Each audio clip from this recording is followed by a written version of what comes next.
Muito bem. Então, sejam bem-vindas, sejam bem-vindos à nossa conversa aqui sobre mudanças tributárias e seus reflexos. Vamos conduzir essa conversa eu, Edson Fernandes, e a Thaís Françoso, eh, que a gente vai fazer uma dobradinha aqui para falar de alguns temas. E nós temos uma apresentação aqui para conduzir as nossas conversas, e eu pediria que quem quisesse se manifestar, pode ser durante a nossa apresentação, né? Não precisa aguardar o fim, embora tenha um espaço para debates, perguntas e tudo mais. Podemos fazer isso efetivamente uma conversa um pouco mais dinâmica, então pode nos interromper durante a própria apresentação. Bom, então está aqui, né? A ideia é falar então sobre as mudanças tributárias e seus reflexos, um olhar para além da reforma tributária. E a nossa agenda, infelizmente, teve que ser curta por causa do tempo, falar um pouquinho, né, da emenda constitucional número 132, dois temas bastante relevantes alterados por lei ordinária, que é a subvenção governamental e o juros sobre capital próprio, e um tema bastante amplo também, porque tem bastante coisa para se falar, que são as atualizações sobre o contencioso tributário, né? A ideia, então, é tentar seguir um pouco a emenda constitucional, numa primeira hora, mais ou menos, depois um intervalinho rápido, e aí seguimos com os outros três temas. E a ideia nossa é concluir efetivamente em 2 horas. Vamos ver se isso vai ser possível. De qualquer maneira, a prioridade é para as questões, para o levantamento de dúvidas, comentários e tudo mais. Ok?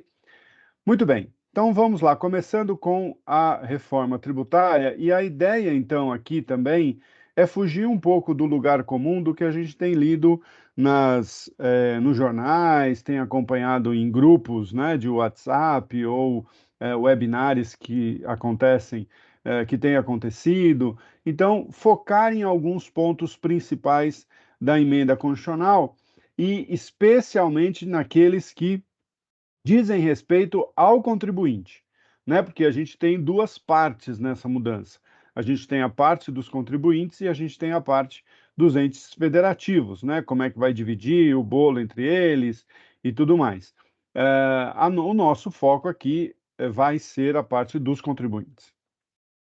Bom, começamos com novos princípios que foram colocados no texto constitucional. Isso é importante porque se houver dúvida na regulamentação, na lei complementar, se houver dúvida na interpretação dessa lei complementar, esses princípios podem e devem ser invocados, né? Então, o princípio da simplicidade foi incluído, da transparência, da justiça tributária. Esse é um pouco como o princípio da capacidade contributiva, né? A gente tem uma ideia do que seja, mas não tem uma definição muito clara. O princípio da cooperação, que a Thaís vai comentar com um pouco mais de profundidade, e o princípio da defesa do meio ambiente. Esse já interessante notar que na emenda constitucional 42, que alterou parte do sistema tributário também, lá foi incluída a defesa do meio ambiente e a possibilidade de, de tratamento diferenciado para fins de defesa do meio ambiente.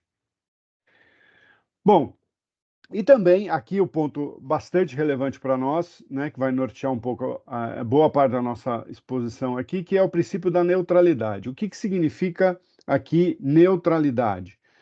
Essa neutralidade na tributação tem vários enfoques, né? Se a gente pegar livros de economia pública, mesmo de tributação, nós vamos ver vários enfoques para isso. Qual que é a ideia aqui, né? A principal ideia que nós temos aqui é a não cumulatividade plena e a não incidência de imposto sobre imposto, ou seja, não ter a tributação em cascata e nem ter a tributação de imposto sobre imposto. Isso é muito importante, porque a não cumulatividade é algo que vai demandar uma regulamentação bem extensa e bem detalhada, porque afeta inclusive na alíquota. Tem um caso concreto aqui, um caso prático, para a gente perceber isso. Bom, então, passados os princípios, o que a gente teve? A substituição de tributos. Não vou entrar aqui em grandes detalhes sobre isso, né? É só para a gente perceber, o que vale a pena ser destacado aqui, é que nós temos, primeiro, CBS e IBS são praticamente um único tributo.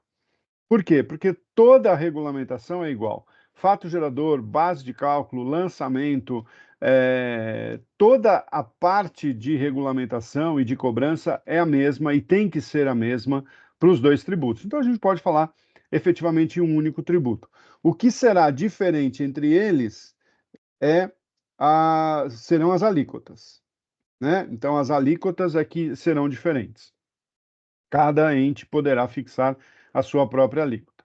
Mas a gente tem nessa mudança algo importante que é a mudança de materialidade, deixa de haver tributo sobre receita, isso é um ponto importante, porque desde o PIS decretos ainda, ou mesmo do PIS 7 de 70, se discute a questão de receita, com a não cumulatividade de PIS e COFINS, esse tema voltou à discussão. Não vamos mais discutir o que é receita para fins de tributação sobre o consumo. Não haverá, tirando alguns regimes específicos, não haverá mais tributo sobre receita. Serviço também. O serviço aparece como uma definição residual, expressamente. Então, eu também não discuto mais o que é serviço, não vou até o Supremo discutir o que é serviço, porque pela emenda 132, serviço é tudo que não é bem. Tudo que não for produto, que não for mercadoria, será considerado serviço. Aqui entra, por exemplo, a locação. E um outro ponto relevante, bem prático, é que eu não discuto mais, ou não é que eu não discuto, mas assim, para eu definir a opção pelo lucro real ou lucro presumido, que hoje eu tenho que considerar PIS e COFINS na conta, eu deixo de considerar. Lucro presumido volta, né, a discussão sobre o lucro presumido volta a ser no que diz respeito a imposto de renda e contribuição social sobre o lucro somente. Então, são dois efeitos práticos bastante relevantes para nós aqui. Bom, e essa substituição de tributos traz o quê? Né? Só explicando um pouquinho, as empresas que eu peguei as demonstrações, não tem nenhuma particularidade com o escritório não as atende, mas são as melhores colocadas no prêmio da Abrasca de divulgação, né? Bom, essa substituição de tributos vai trazer o quê? Isso aqui é uma demonstração do resultado do exercício. Essa questão da receita operacional líquida, isso vai ser o ponto principal, né, de tributação, e não a receita, mas as operações que geram essa receita. Então, onde tem outras receitas, não haverá mais a tributação, e a questão das receitas financeiras também não terá mais tributação. Isso é um ponto importante para aquelas empresas que precisam de muito caixa, né, precisam manter muito caixa e com isso tem uma receita financeira alta, e também as empresas que se dedicam ao comércio exterior, porque tem toda a questão de variação cambial.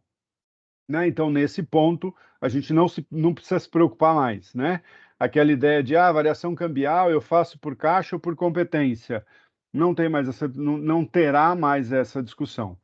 Né? Então, provavelmente toda essa legislação tende a ser revogada.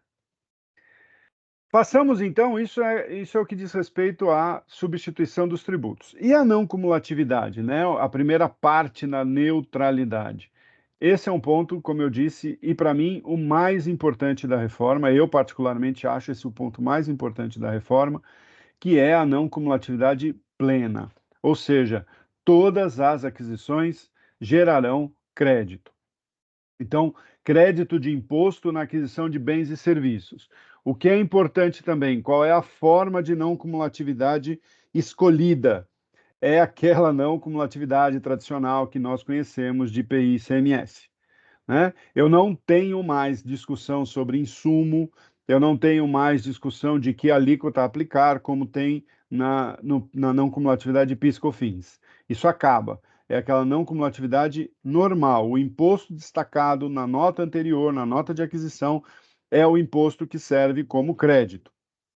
Tá? Se for com alíquota reduzida, é o que está ali destacado. E aí vem, exceto consumo pessoal e algumas questões do próprio texto constitucional, a gente vai ver algumas exceções aqui. Esse consumo pessoal é que não está claro no texto da emenda constitucional, mas isso nos remete, né, ao imposto de renda da pessoa jurídica. Ou seja, aquilo que for necessário, né, a despesa necessária, usual e normal, essa é que pode ser dedutível do imposto de renda. Então, fazendo um paralelo, nós poderíamos dizer que aquilo que for dedutível para fins do imposto de renda gera crédito para CBS e IBS. Né? Então, aquilo que é a compra de um veículo para uso pessoal de algum familiar do dono da empresa ou do diretor, é, não dará direito a crédito. Aqui é ver uma questão de fiscalização. Mas, enfim, tá, talvez, né, porque pelo receio que se tem das empresas começarem a adquirir tudo, né, no nome da pessoa jurídica para obter o crédito, talvez seja o caso aqui, então, que se pensou em colocar essa ressalva no texto constitucional.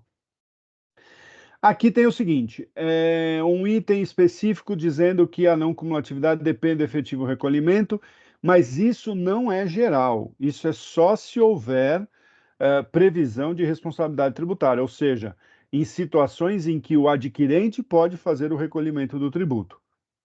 Tá? No trato normal, não precisa do efetivo recolhimento. Né? Então, basta ter comprado, eu tenho a nota de aquisição de bens e serviços, lembrando que serviço é esse conceito amplo, esse conceito residual. Então, a aquisição de bens e serviços vai dar direito a crédito. Em alguns casos específicos, né, o crédito é só se tiver efetivo recolhimento. Por exemplo, importação. Né? Eu só posso tomar o crédito da importação se tiver tido o recolhimento. Crédito, quando o fornecedor for optante pelo Simples, aqui é uma inovação, o Simples vai transmitir o crédito. Qual crédito? Né? 9,25, hoje já transmite para PIS e COFINS. É 9,25 na compra? Não. É aquilo que efetivamente a empresa no Simples pagou referente a CBS e IBS, isso vai ser destacado. A empresa do Simples não tem direito a crédito, mas ela gera crédito para quem comprar dela. E há a opção da empresa que está no Simples escolher ficar no regime geral, né? Então, ter direito a crédito e ter a saída gerando crédito também. Aí, né, o Simples acaba sendo uma questão de imposto de renda e principalmente de INSS, porque o imposto sobre consumo, os tributos sobre consumo saem de dentro do Simples se houver essa opção. Né? Mas, de qualquer maneira, o Simples passa a gerar crédito. E aqui uma questão muito importante, porque é uma forma de fomentar o investimento, que é o crédito de bens de capital. Hoje, como que esse crédito é tomado? ICMS 1,48 avos, a gente sabe disso, PIS e COFINS pela depreciação ou, dependendo do caso, em 12 meses ou em 24 meses, depende da legislação específica. No caso de CBS e IBS, a lei complementar vai ter que, de alguma forma, incentivar a aquisição de bens de capital. De que forma? Isso está escrito no texto constitucional. Ou um crédito integral imediato. O que quer dizer isso? Eu compro uma máquina. Tudo que tiver de CBS e IBS na nota fiscal da aquisição da máquina, eu posso usar como crédito no mês seguinte. Qual é o grande benefício disso? Libera caixa. Imagina que eu troco todo o meu parque industrial ou parte significativa do meu parque industrial, ele é renovado, isso vai gerar tanto crédito que eu posso passar 2, 3, 4 meses sem pagar CBS e IBS, às vezes até mais. Ou uma alternativa, o diferimento. Como já existem hoje em vários regimes especiais, né, especialmente, principalmente de PIS/COFINS. Então eu lembro, por exemplo, do RECAP, né? As empresas que vão importar bens de capital, elas têm o diferimento de PIS/COFINS na entrada. Por quê? Porque ela não paga na entrada, mas também não toma crédito. Então, também pode existir regime especial de diferimento para bens de capital. Então, se a empresa quiser comprar uma máquina, o fornecedor vai vender sem IBS e CBS. Vai ser diferido para o momento da venda dos produtos que essa máquina é, é, ajudou a gerar ali, né, a produzir. Ou ainda a redução de 100% da alíquota.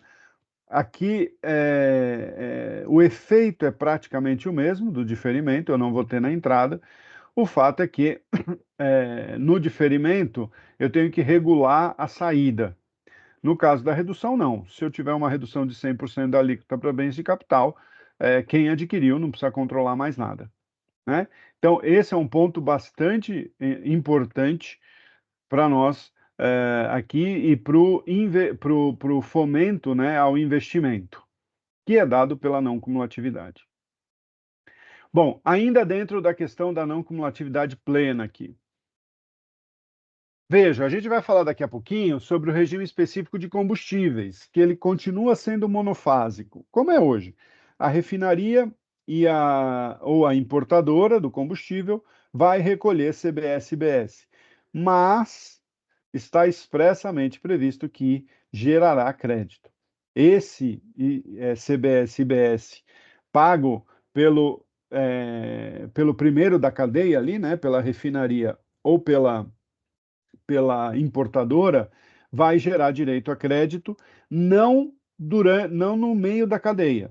Então, para os distribuidores de combustível, eles não têm direito a crédito, porque eles não têm saída de CBS e IBS.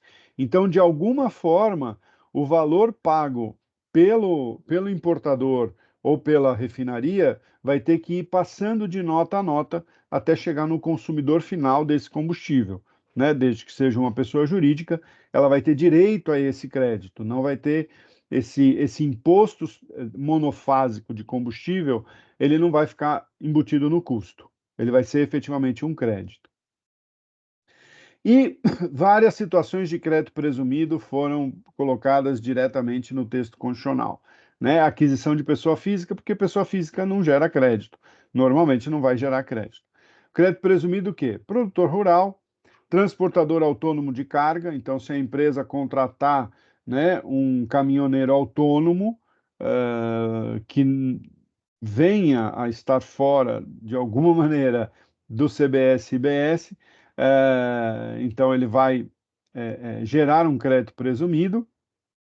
No caso de pessoa física que desenvolve atividades ligadas a resíduo, para reciclagem, reutilização ou logística reversa, né? Então, por exemplo, cooperativas de catadores que não paguem CBS e IBS também pode gerar esse crédito presumido. Aquisição de bens móveis usados, né? A gente já tinha isso para automóveis, agora tá definido ali bens móveis usados, o que inclui automóvel, mas não só. Isso é o crédito presumido, e no caso de isenção e imunidade, como é hoje, há o estorno do crédito, né? Então, casos de isenção não geram crédito, imunidade não gera crédito, e ainda há o estorno para aquelas empresas que eventualmente tenham se creditado.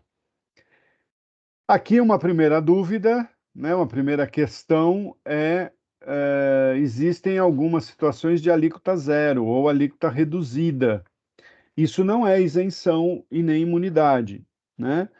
A alíquota zero até pode ser, doutrinariamente, ela é até equiparada por alguns autores à isenção. Então, eu poderia dizer, no caso de alíquota zero, também não tem o crédito tem que se tornar o crédito, mas isso vai depender da lei complementar. Agora, alíquota reduzida, existe o imposto. Então, se existe o imposto, permite a tomada do crédito.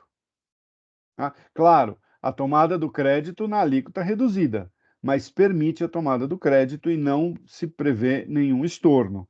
Não há previsão de estorno no texto constitucional. Então, sempre que houver aquisição de um bem ou de um serviço em que exista CBS e IBS, esse valor vai gerar crédito para o imposto. Então a empresa vai poder se creditar. Mas mesmo se for serviço de aqueles serviços prediais, né, de portaria, de limpeza, sim, vai poder se creditar, desde que não seja caracterizado para uso pessoal. Tudo bem? E a segunda parte da neutralidade é a questão de que não há imposto sobre imposto. Então, nós não vamos pagar imposto sobre imposto, eh, seja próprio CBS e IBS, seja como é o ICMS hoje, o imposto por dentro, né? Então, nós temos efetivamente a não cumulatividade plena e nós temos a cobrança por fora. Então, CBS e IBS não incidirão sobre a própria base, eles são cobrados por fora, eu vou fechar o preço, o meu preço, eu vou negociar o meu preço, e sobre isso eu vou aplicar CBS e IBS. Sempre que possível, isso é o que está escrito no texto constitucional, CBS e IBS serão informados destacadamente na nota fiscal, né? Então, mas aqui, esse sempre que possível, eu imagino que seja na grande maioria das vezes, porque ele vai ser fácil de ser informado, e isso quer dizer, né, essas duas situações, não incidir sobre a própria base e ser destacado na nota fiscal, isso implica o que eu falei, a cobrança por fora. Nós vamos ver um exemplo numérico, e aí já emenda, no exemplo numérico, a gente vai emendar com a alíquota, que fica bastante interessante essa avaliação. Que é aqui, como é que é hoje, então? Hoje, se eu tenho um produto com esse valor, 16.798, e eu tenho IPI de 5%, IPI hoje é destacado na nota, né? E vai incidir sobre aquele valor ali. Eu estou já vendendo para uma distribuidora, não estou vendendo para o industrial, porque senão eu teria que tirar o ICMS aí de dentro. Mas é isso, eu tenho lá o valor do produto, da nota, tenho o destaque do IPI, tenho o destaque do ICMS que está embutido aqui dentro, né? O ICMS ele está embutido aqui, então eu tenho destaque para mera informação e eu tenho ainda o cálculo de PIS e COFINS, que também está aqui embutido de alguma maneira. Só vou tirar o IPI e o ICMS do cálculo de PIS e COFINS, mas ele incide sobre a própria base dele. Isso eu tenho, né? A empresa que adquire essa nota fiscal, como é que ela vai reconhecer isso contabilmente?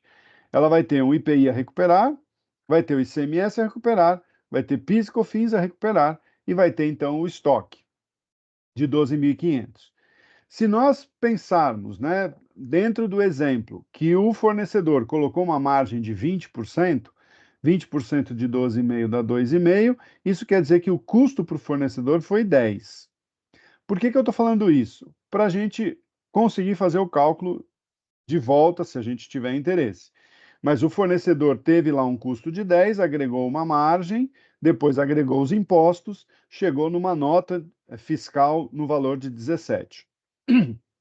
Muito bem. E no caso de CBS e IBS, e vejam, eu mantive a mesma alíquota, para a gente conseguir fazer uma comparação aqui. O IPI eu embuti junto com o PIS/COFINS, então o PIS/COFINS que era 9,25 mais os 5 de IPI virou 14,25 e o IBS eu estou considerando os 18 que era do ICMS. Vejam, o que eu tenho agora é o produto de 12,5 e aí eu tenho 14,25 vezes multiplicado por 12,5. O CBS não está dentro da própria base. E nem o IBS está dentro da base do CBS e vice-versa. E os 18 diretamente também sobre os 12,5. Isso significa, vejam, uma nota fiscal de 16.531, que é menos do que os 17.638. Claro que é menos. Por que que é menos? Porque eu não tenho imposto sobre imposto. Tá? Aqui eu vou ter também um CBS a recuperar, um IBS a recuperar, e eu vou ter, da mesma forma, o estoque de 12,5, se a margem foi 20, o fornecedor teve o mesmo custo de 10. Daqui a gente já percebe que como vai ser difícil determinar a alíquota. Porque se eu usei a mesma alíquota, as mesmas alíquotas, ou seja, a mesma carga, a única coisa que essa conta fez de diferente foi tirar o imposto sobre imposto, eu já tenho um valor menor. Então quer dizer que nominalmente eu devo ter uma alíquota de IBS e CBS maior do que o nominal que nós temos hoje. Sem contar que, daqui a pouco eu falo um pouquinho sobre o período de transição, para a gente entender como vai ser a fixação de alíquota, mas sem contar que o adquirente dessa nota aqui agora, tudo que tiver CBS e IBS, ele vai poder tomar o crédito.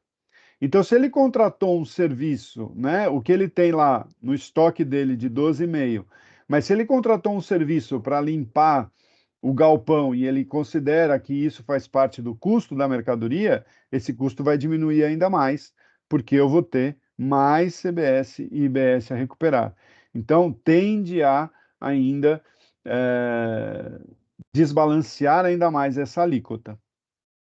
Então, é importante a gente perceber isso, como a questão da alíquota vai ser algo realmente sensível para determinar.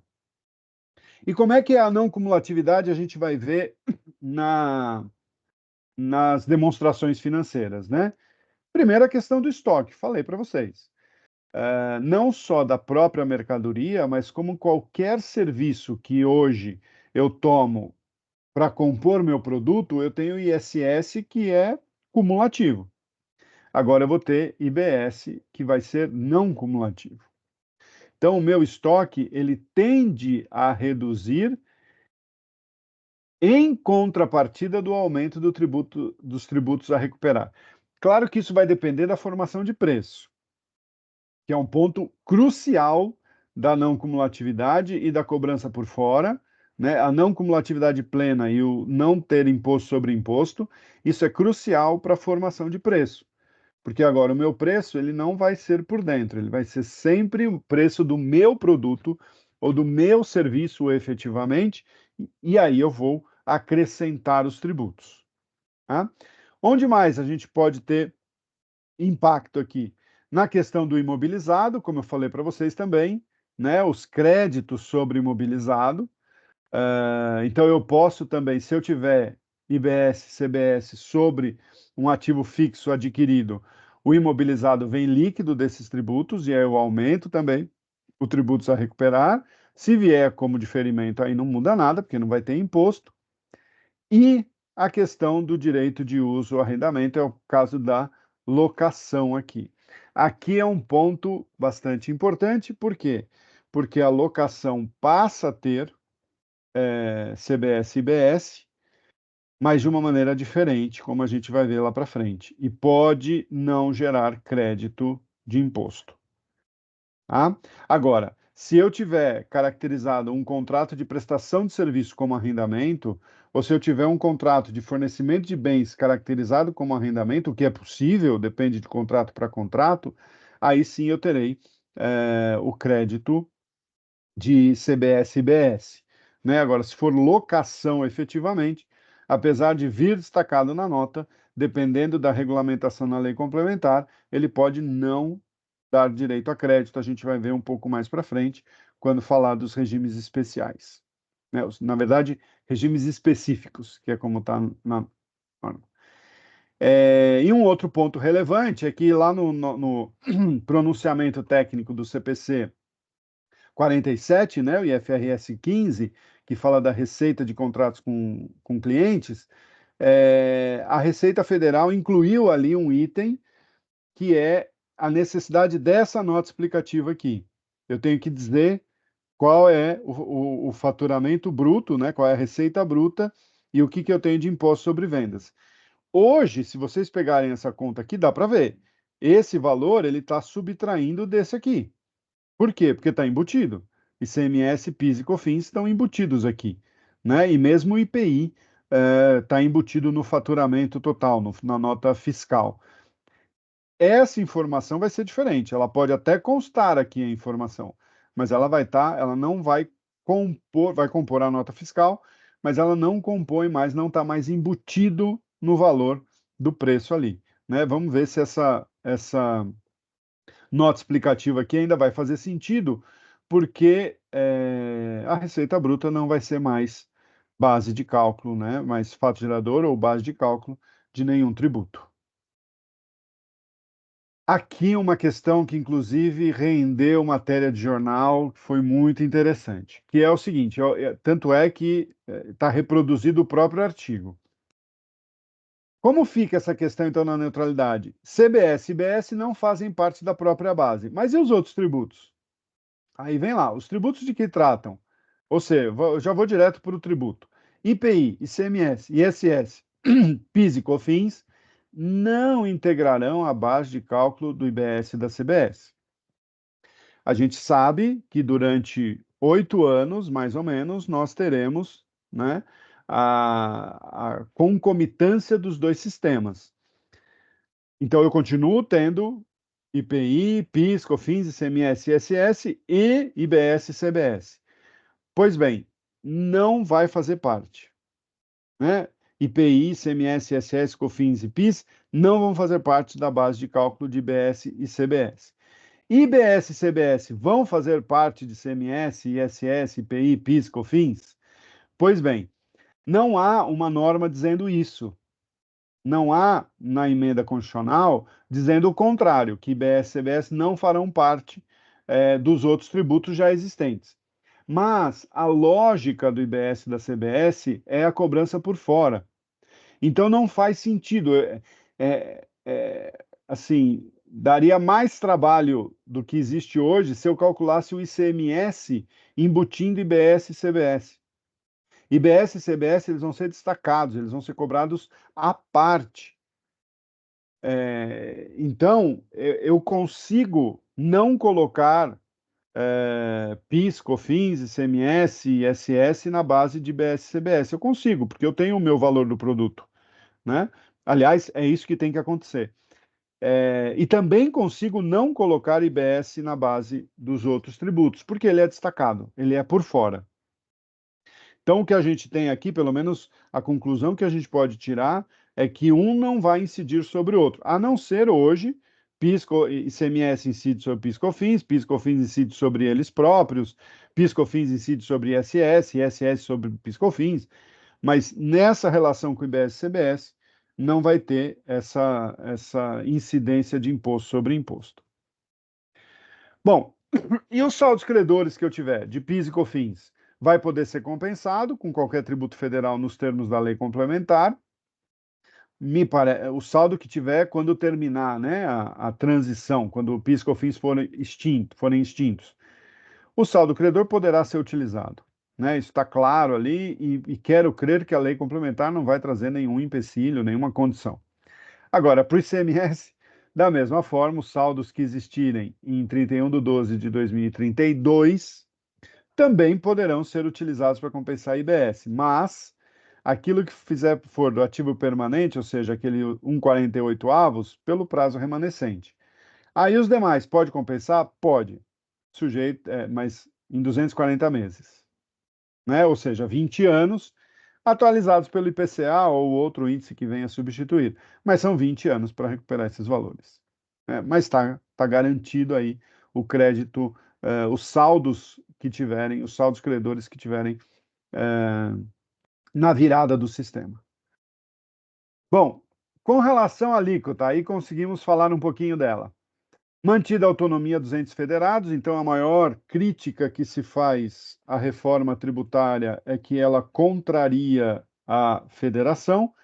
quando eu deixo que os entes, cada um determine a sua alíquota, eu preservo de alguma forma essa autonomia de estados, Distrito Federal e municípios. O Senado Federal vai instituir uma alíquota de referência, ela é de referência, simplesmente para a questão da carga tributária, para a manutenção da carga tributária, ela não é obrigatória nem para a União, nem para os estados, nem para o Distrito Federal, nem para os municípios. Né? Vai ser uma alíquota de referência. E a regra da manutenção da carga tributária proporcional ao PIB. Esse cálculo é bastante complicado de fazer. Eu vou falar um pouquinho por cima, só para a gente entender qual é o impacto disso na alíquota. O primeiro impacto que a gente tem na alíquota foi aquilo que eu falei lá atrás. Primeiro, não tem mais imposto sobre imposto. Então, a alíquota nominal é a alíquota real, efetivamente. Segundo, a não cumulatividade plena. Tudo que se comprar com tributo gerará crédito. Terceiro, eu preciso manter a carga tributária proporcional ao PIB, ou seja, um percentual do PIB. Como é que isso vai ser feito? Eu tenho um teto de referência, que é o percentual de arrecadação com base no PIB de 2012 a 2021. Isso aqui a gente até já conhece, já sabe quanto é. Isso vai ter que ser mantido. Né? Depois vai ter também 22, 23, 24, vai entrar nessas regras, tem lá umas regras para como considerar, mas o teto de referência é isso aqui, manter a proporção de arrecadação do PIB nessa base. E tem alguns períodos de ajuste. Em 2030, haverá um ajuste da CBS, considerando a arrecadação de 27 e 28, né? Então o 29 foi ganho aí, mas de qualquer maneira eu calculo a arrecadação de 27 e 28 como proporcional ao PIB. Em 2030 eu ajusto essa alíquota, e para CBS e BS em 2035 nós vamos ter outro ajuste considerando o período de 29 a 33. Tá? Então, nós teremos uma alíquota praticamente definida, vamos dizer assim, em 2035, efetivamente. Mas a gente já está vendo que nominalmente essa alíquota deve aumentar. Muito bem. Existem as alíquotas reduzidas em 60%.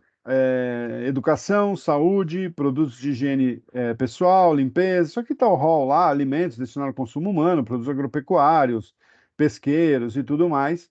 E aí, esses produtos e serviços tributados a uma alíquota com desconto de 60%, né? Esse 60% é de redução, portanto, a alíquota é 40% da alíquota básica, gerarão crédito, continuarão gerando crédito dentro da não cumulatividade, mas pelo valor efetivamente recolhido. Também tem alíquota reduzida, produções artísticas, culturais, eventos jornalísticos, audiovisuais e outros bens relacionados à soberania e à segurança nacional, segurança de informação, segurança cibernética, também tem essa alíquota reduzida em 60%. Alguns produtos que têm alíquota reduzida e que pode chegar a 100%, portanto, praticamente uma isenção. Dispositivos médicos, pessoas com deficiência, medicamentos, saúde menstrual, produtos hortícolas, frutas e ovos, serviço de transporte público coletivo de passageiro, rodoviário, metroviário de caráter urbano, semi-urbano ou metropolitano, podem chegar a 100%, depende da lei complementar. E aí passamos para os regimes. Teve aqui um que ficou faltando, que é uma redução de 30%, que é para as atividades de profissão regulamentada. Né? Então, contadores, advogados, médicos, arquitetos, vai ter a alíquota reduzida em 30%, não em 60%. Regimes específicos. Um regime monofásico, combustíveis e lubrificantes. Né? Então, com geração de crédito, esse eu já comentei. Manutenção de incidência sobre a receita. Quais atividades ainda pagarão CBS e IBS sobre a receita? Né? Mas aí é a receita da atividade em si, não uma receita financeira, a receita da atividade. Serviços financeiros e planos de assistência à saúde, operações com imóveis, né? Então operações imobiliárias, construção e incorporação, parcelamento de solo, alienação de bem imóvel, locação, como eu comentei, arrendamento, que hoje não são tributados, só por PIS e COFINS, passam a ser pelo IBS e CBS. Administração e intermediação de bens móveis são com base na receita e podem não gerar direito a crédito. Tá? Aí, concurso de prognóstico, que é loterias. Regime optativo das sociedades cooperativas, isso é todo um tratamento diferenciado, e poderão ter alteração de alíquota. Então, regimes específicos que podem ter alíquotas diferentes daquela alíquota de referência ou alíquota padrão. Serviços de hotelaria, diversão e partes temáticas, agências de viagem e turismo, bares e restaurantes, a Sociedade Anônima de Futebol, a SAF, né? E aviação regional. Esses daqui têm alteração da alíquota. Todos esses casos, com exceção dos combustíveis, mas todos os regimes específicos não dão direito a crédito, né? Portanto, eles são cumulativos, como eu já havia aqui comentado. Zona Franca de Manaus. Zona Franca de Manaus se mantém, ela é mantida, e graças à sua manutenção, né, aqui é o que está dizendo, que vai ter que ter, vai ter que manter, vai ter que garantir o diferencial competitivo, isso aqui também é um texto da própria emenda constitucional, e para aquelas empresas que tenham concorrentes situados na Zona Franca de Manaus, o IPI vai ser mantido, né, até que se resolva como garantir o diferencial competitivo da Zona Franca de Manaus, o IPI será mantido. Bom, passamos então aqui para o imposto seletivo. A incidência é sobre produção, extração, comercialização ou importação de bens ou serviços prejudiciais à saúde ou ao meio ambiente nos termos da lei complementar.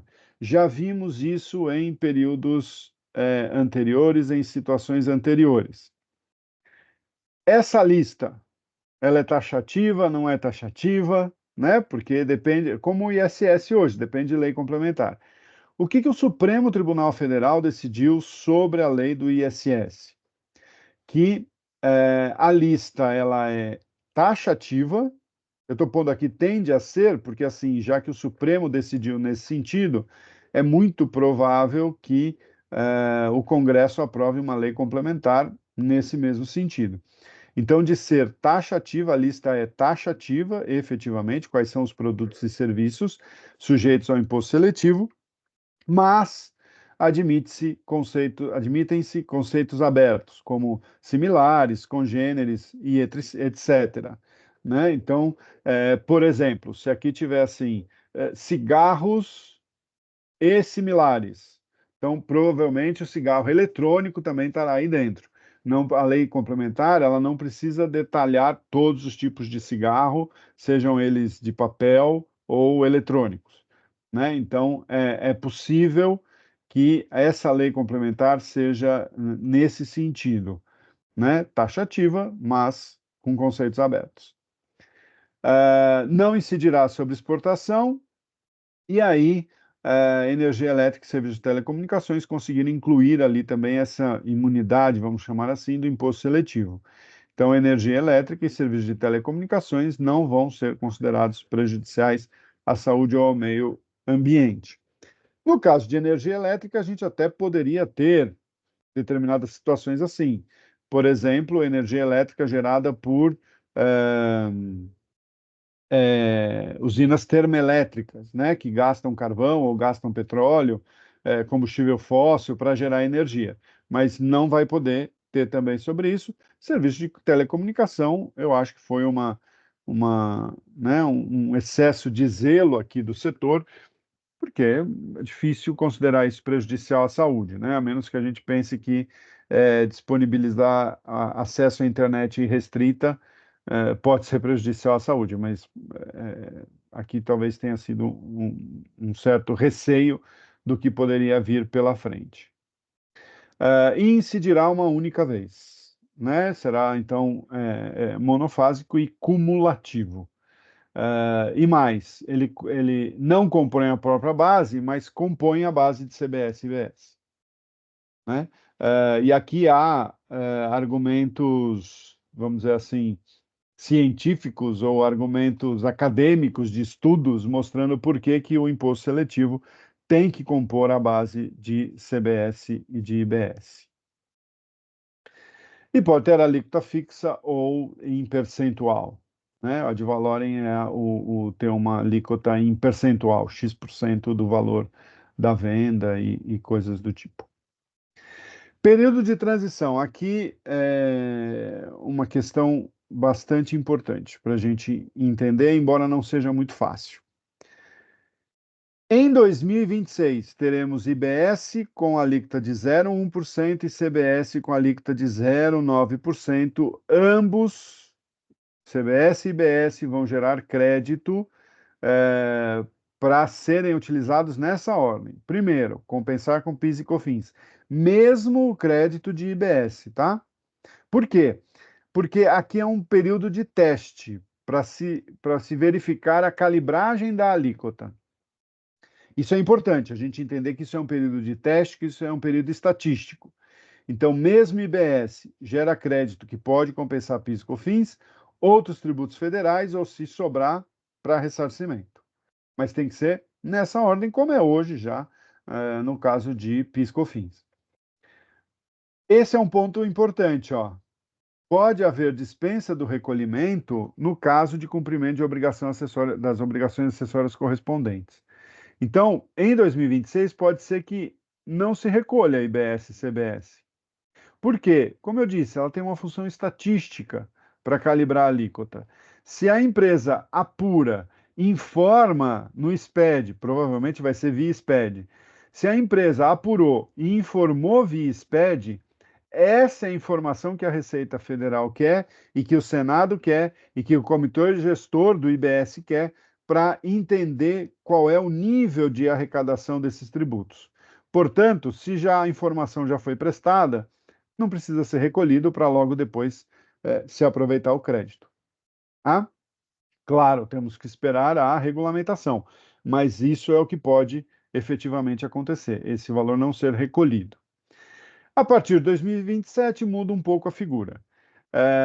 Entra definitivamente a cobrança da CBS e a extinção de PIS e COFINS. Então, a partir de 2027, nós não teremos mais PIS e COFINS, teremos somente a CBS e o imposto seletivo.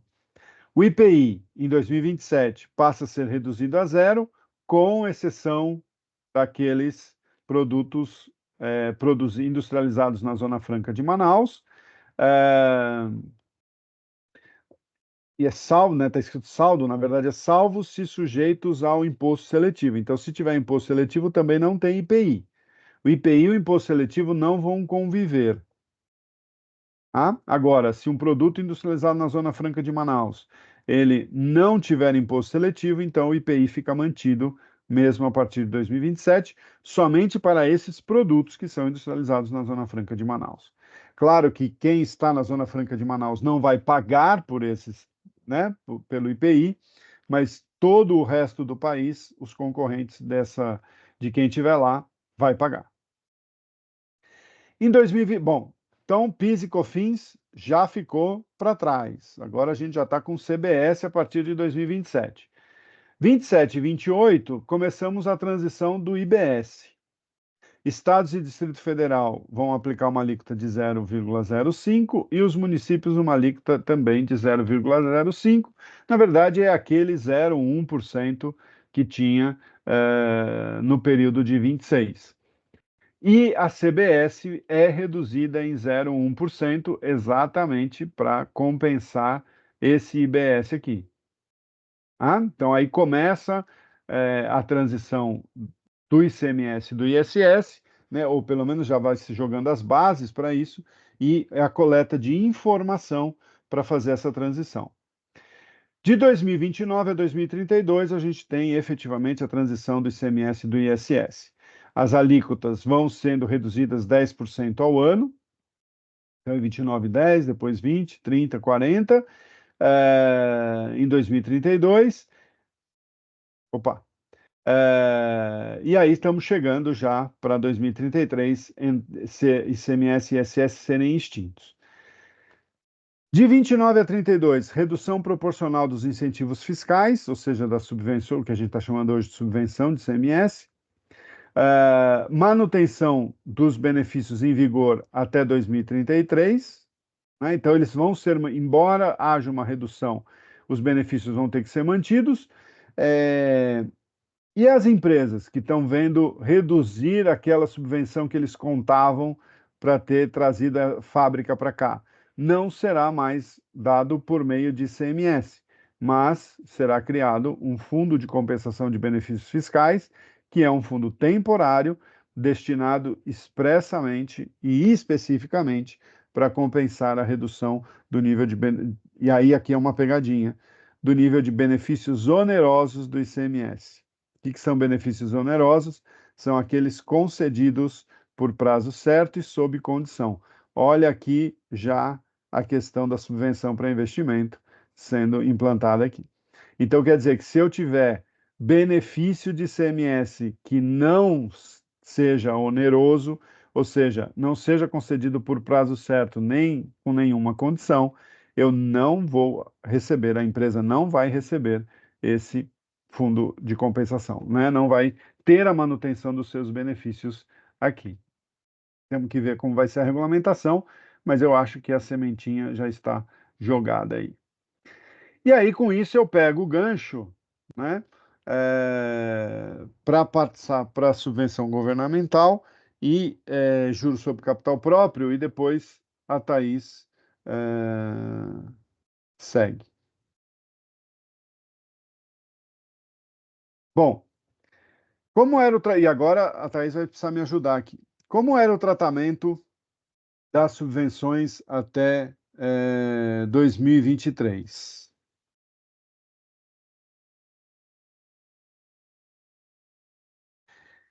Bom, o cenário. Decisão do STJ, né? Nós temos então aqui as decisões do STJ, tem praticamente duas, uma sobre crédito presumido do ICMS. Então, nós estamos falando qual é o fundamento, é o Pacto Federativo, e nós temos também, recentemente, né, o tema 1182, se eu não me engano, que traz os demais incentivos e exigindo a reserva, a constituição da reserva de incentivos fiscais, né? Acho Então, que pode isso, falar, né, Thais. Edson, só para complementar, foi a grande discussão do ano passado, né? A gente tinha uma decisão lá atrás relativa à discussão de crédito presumido, e de repente a gente teve aquele posicionamento do STJ no fim do ano, no meio do ano, se não me engano, mas aí definindo essa diferença entre uma situação e outra, né? Então foi uma mudança importante que a gente teve, mas esse era o cenário até 2023, com aquelas ações que já vinham caminhando há bastante tempo. Muitas empresas, inclusive hoje, pós-decisão do STJ, já se utilizando dessas liminares, que vinham com aquelas definições, com as condições, né, especialmente depois da lei complementar. Acho que eu Excelente. Quer complementar? posso complementar, deixa eu só. Você consegue me mexendo aí? Senão eu já assumo aqui para mexer. Não, pode. Não, então acho que era isso. E aí, o que a gente tem hoje é que esse mesmo argumento que foi levado lá atrás, né, no ano passado, é a mesma discussão judicial que a gente vai acabar levando para 14.789 de 2023. É, e mais do que isso, a gente ainda tem algumas inseguranças com relação ao passado também, porque embora a gente tenha assistido aquele julgamento, né, bastante televisionado, a gente viu alguns temas, por exemplo, a questão do próprio crédito presumido sendo levada novamente para a STJ e eventualmente pode aí surgir um posicionamento diferente. Mas o que a gente tem hoje é que existe uma jurisprudência no STJ que diz que a tributação do crédito presumido fere o Pacto Federativo. Então, isso hoje está pacificado. Com relação aos demais incentivos, a gente tem aquelas regrinhas que são as regras de esses valores. A gente teve a lei complementar que equiparou, né, a subvenção para investimento de custeio, esse foi o entendimento que foi levado para o STJ, mas que a ressalva do STJ é que, para que não haja tributação, esses valores precisam estar contabilizados em reserva de lucro e não podem ser distribuídos. Então, isso é o que a gente tem hoje do passado. Acho que aí você segue.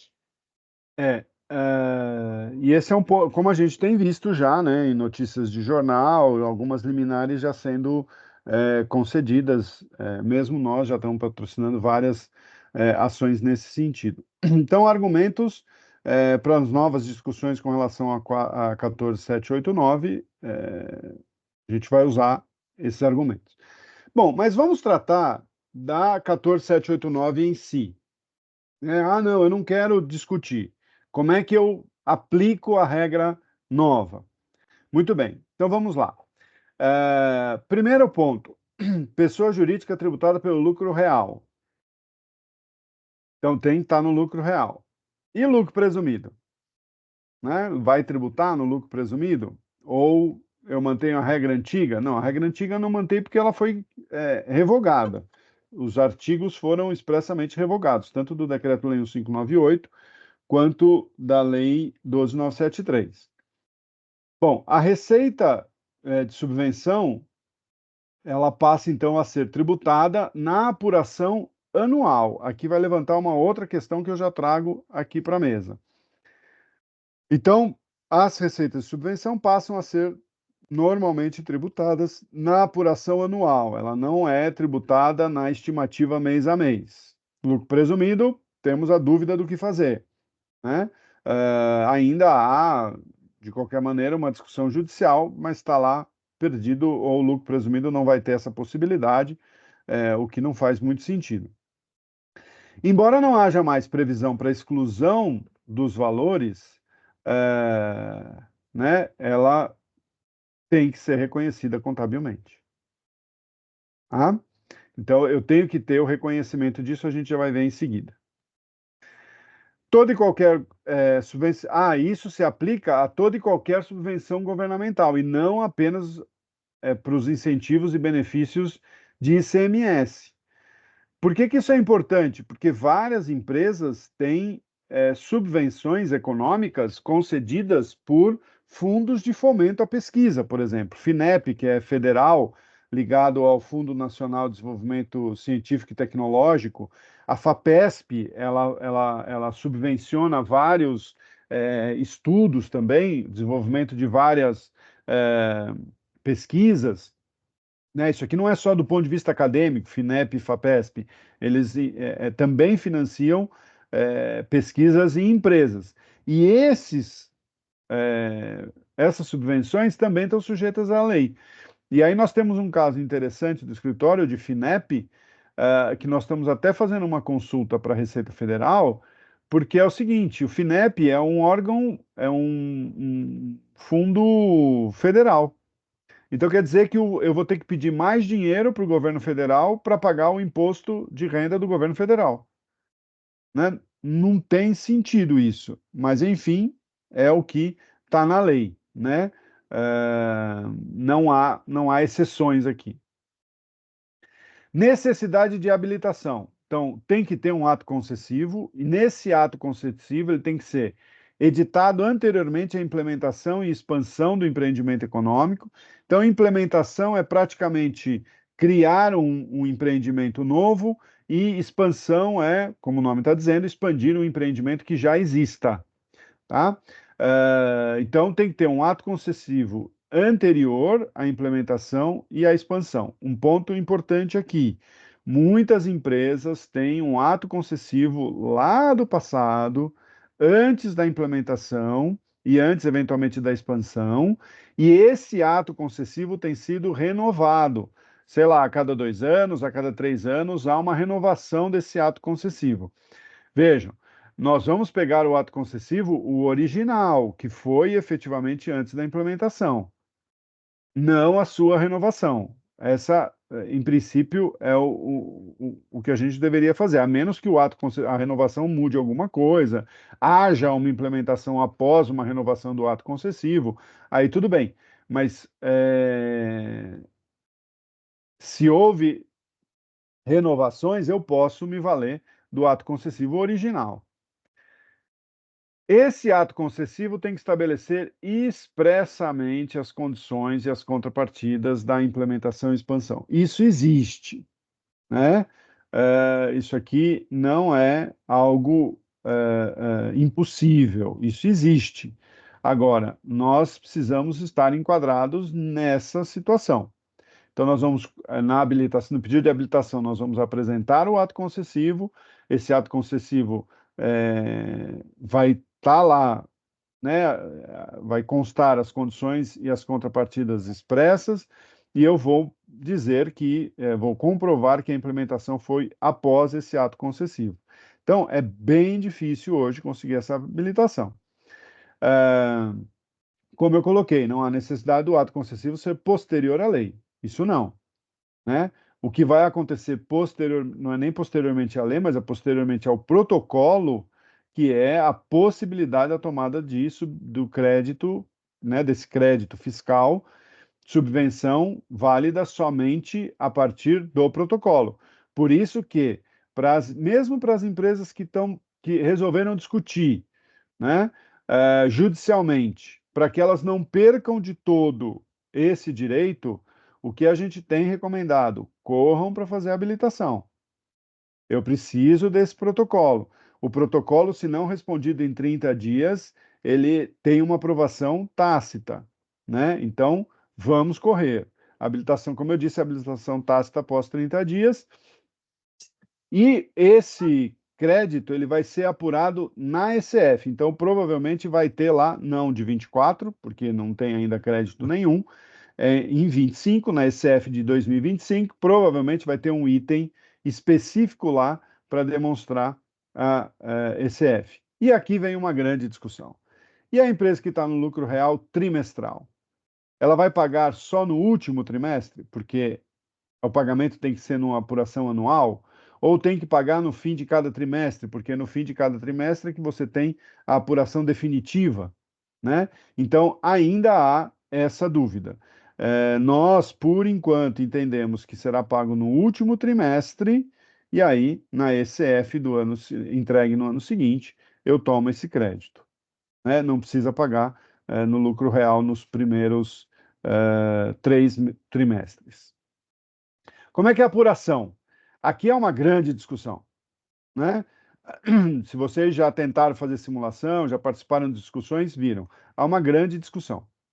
Bom, o crédito ele é calculado com base na receita de subvenção que tenha sido reconhecida contabilmente após o protocolo da habilitação.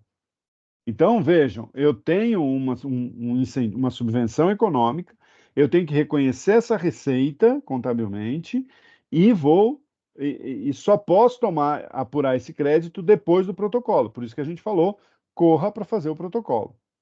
Como é que isso aparece? Bom, eu tenho caixa ou um determinado ativo de subvenção, porque se eu recebi dinheiro, está no caixa. Se eu posso ter recebido um ativo, né, por exemplo, um imóvel que uma prefeitura me deu, vai estar no ativo de subvenção.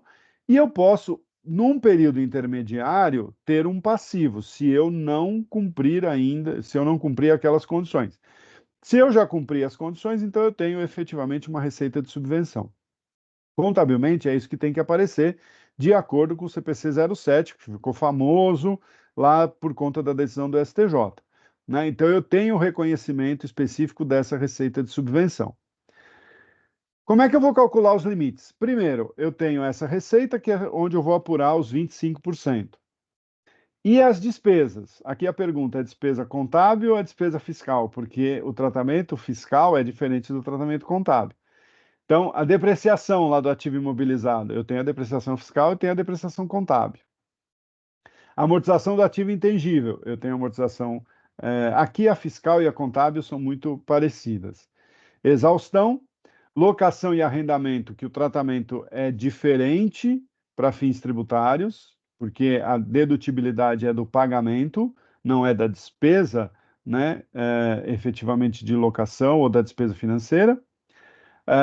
E tudo isso a partir da data do ato concessivo. Tá? Esse é um ponto interessante, por quê? Porque se eu tive um ato concessivo lá de trás, eu vou poder usar a depreciação, a amortização, a exaustão e a alocação, né?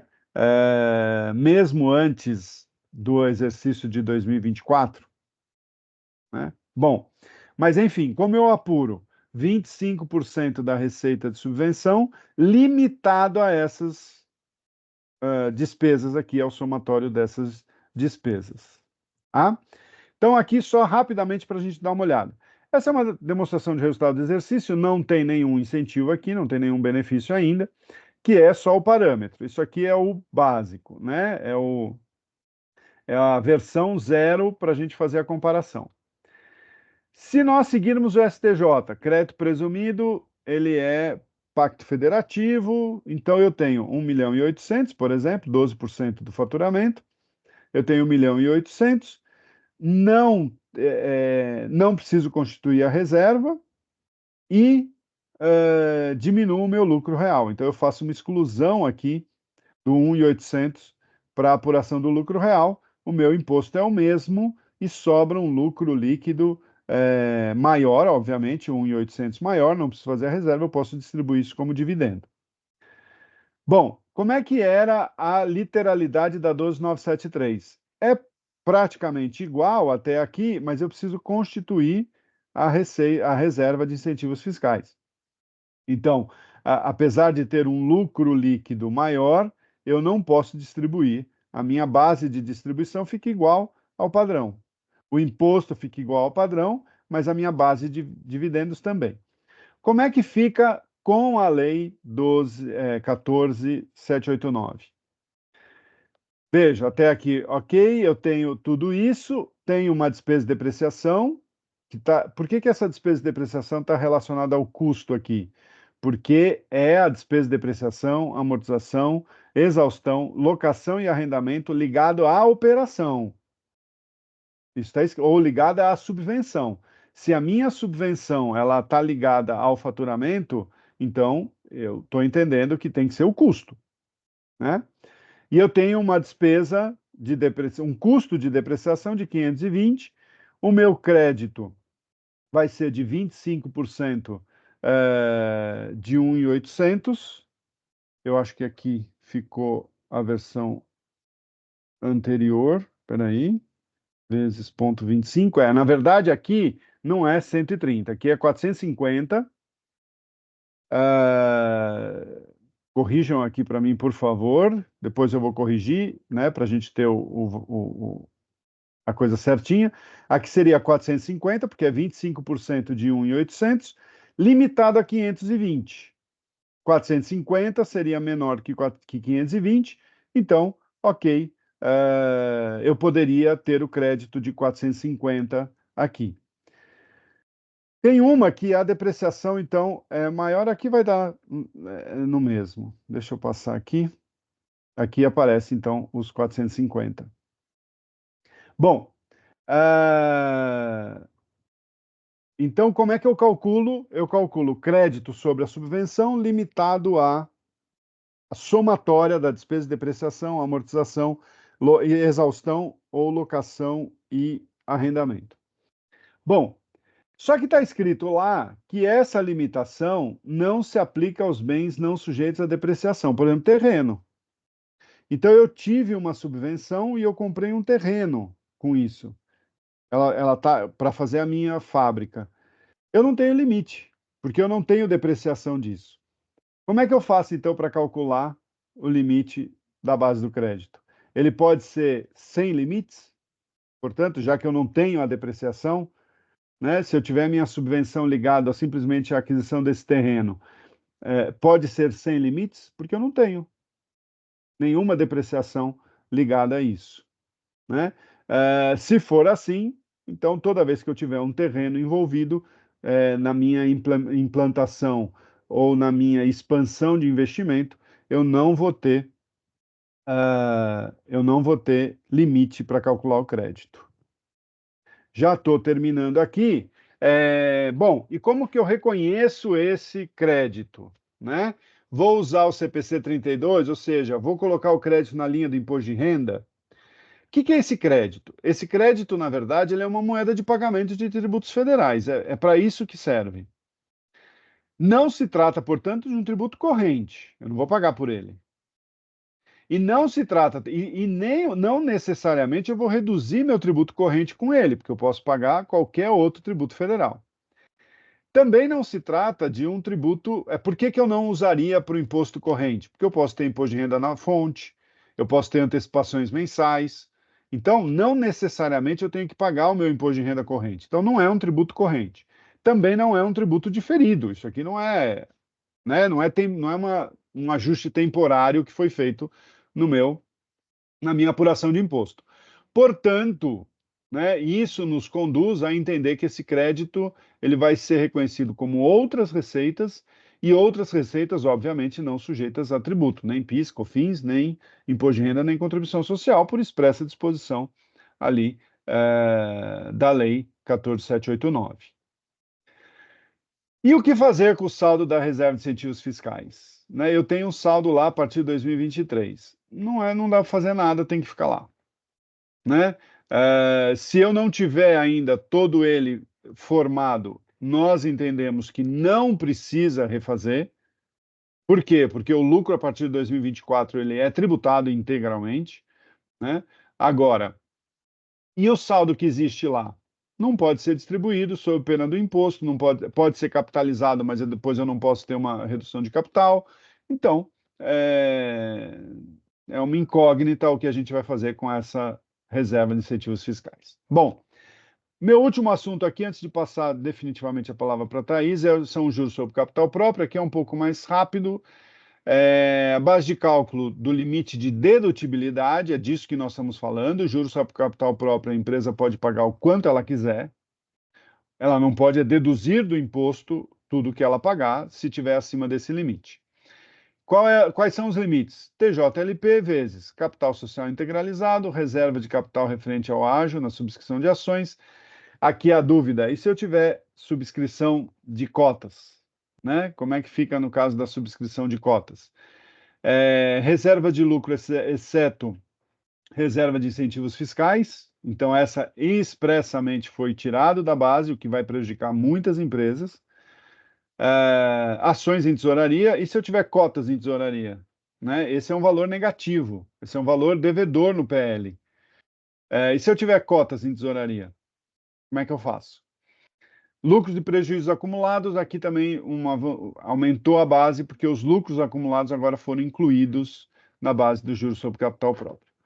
O que também foi colocado, e aqui são para empresas muito específicas, com operações dentro do grupo, né, que é o efetivo pagamento ou crédito dos juros fica condicionado à existência de lucros. Aqui antes. Limite dos lucros, lucro acumulado ou reserva de lucros. Reparem, não foi excluída a reserva de incentivos fiscais desse limite. Só foi excluído do limite para colocar a TJLP. Mas para calcular metade de lucros acumulados ou reserva de lucro, está mantida a reserva de incentivos fiscais. E aqui uma discussão que deu muita. Um ponto que deu muita discussão também são essas variações positivas. O que ele quer dizer com isso? Na verdade, são atos societários entre partes dependentes. O que significa isso? Né? Nós estamos entendendo que são operações societárias dentro de controle comum. Né? São operações societárias realizadas sob controle comum, são para empresas muito específicas. Quando essa operação gerar um valor positivo no PL, não será considerado, mas quando gerar um valor negativo no PL, será considerado para reduzir o patrimônio líquido para fins do cálculo do limite de dedutibilidade da JCP. Bom, da minha parte inicial, né, sobre reforma e essas questões mais ligadas à consultoria, vamos dizer assim, era isso que eu queria tratar. Passo então a palavra para Thaís, para ela já fazer a apresentação dessa parte das atualizações sobre o contencioso. Thaís, só por favor, põe em módulo apresentação e a palavra é toda sua. Colocando agora. Bom, primeiro, boa noite a todos, porque eu acho que eu nem cumprimentei quando a gente começou. Acho que agora está normal, né? Boa noite. Estão vendo a agora apresentação? está perfeito. Sim. Perfeito. Então tá bom. Então eu vou tentar aqui ser um pouco rápida também. A gente tem bastante assunto para falar de atualização do contencioso tributário, que embora o Edson acho que trouxe aqui novidades tributárias, né? Todas as recentes alterações que a gente teve, A minha ideia é trazer um pouquinho do que a gente vai encontrar de novidades também no contencioso tributário. Acho que nos últimos anos a gente passou por algumas mudanças importantes, seja na legislação, né, que acabaram impactando também o desfecho das ações judiciais. Então, a ideia é falar um pouquinho o que espera para a gente desse contencioso, que vai ter que resolver os últimos 5 anos do passado, mas também vai ter que lidar com essas recentes alterações aí judiciárias, alterações legislativas em matéria tributária. E aí eu queria começar falando de compensação, porque a compensação tributária hoje ela é uma realidade nossa, operacional, né? Dentro da nossa sistemática tributária, a gente usa a compensação, mas ela também é um braço importante do desfecho das ações judiciais. Hoje, especialmente no âmbito federal, as empresas acabam optando por não executar precatório, por não, né, executar sentença ou não expedir precatório, porque a gente tem uma sistemática de compensação que permite a utilização desses valores. Mas a gente começou a ver nos últimos anos uma série de travas, e recentemente a gente teve a trava mais importante, foi com relação ao limite de valor, mas a gente também já tinha outras limitações anteriores, e daqui a pouco eu vou tentar passar isso para vocês, mas a gente percebe que essas travas precisam ser levadas em conta no momento de definir estratégia processual. A gente teve a trava da limitação, agora, recentemente. Antigamente, a gente teve a trava do trânsito em julgado. Hoje, a gente tem também ainda o impacto dos precedentes nas compensações. Então, o que eu queria que a gente pensasse um pouquinho aqui é que toda estratégia judicial precisa levar em conta também uma estratégia administrativa, seja porque vai utilizar uma tese administrativamente, mas muito porque para realizar uma ação judicial, para realizar uma sentença que transita em julgado, a gente precisa pensar nessa estratégia administrativa posterior.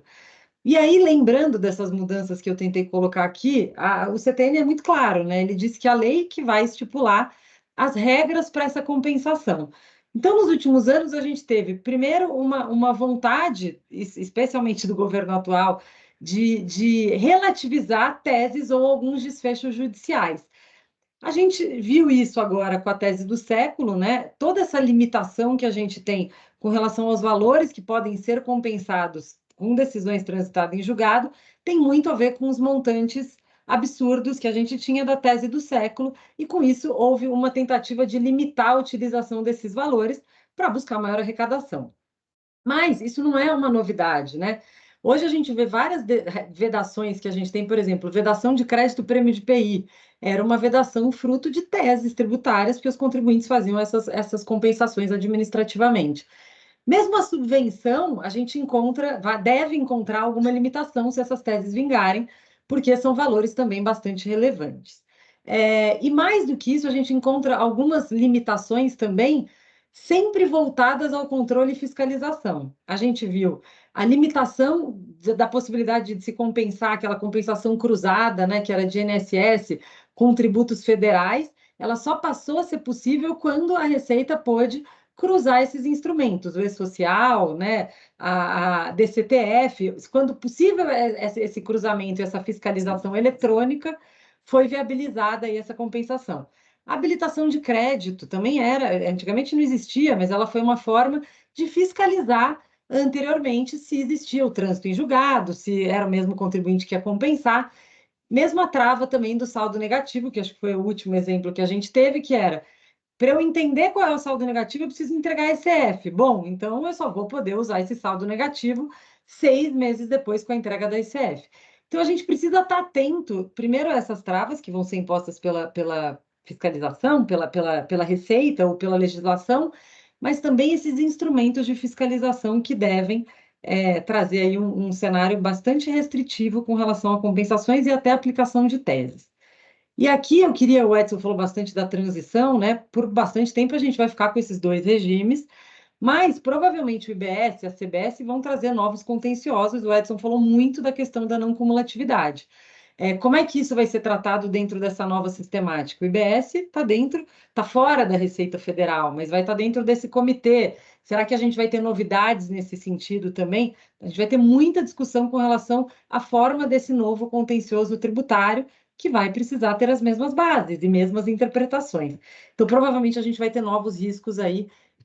Não vou dar respostas agora, mas eu acho que a gente tem que ficar com esse alerta, porque, afinal de contas, a partir de 26, a gente começa a entrar nessa nova realidade também.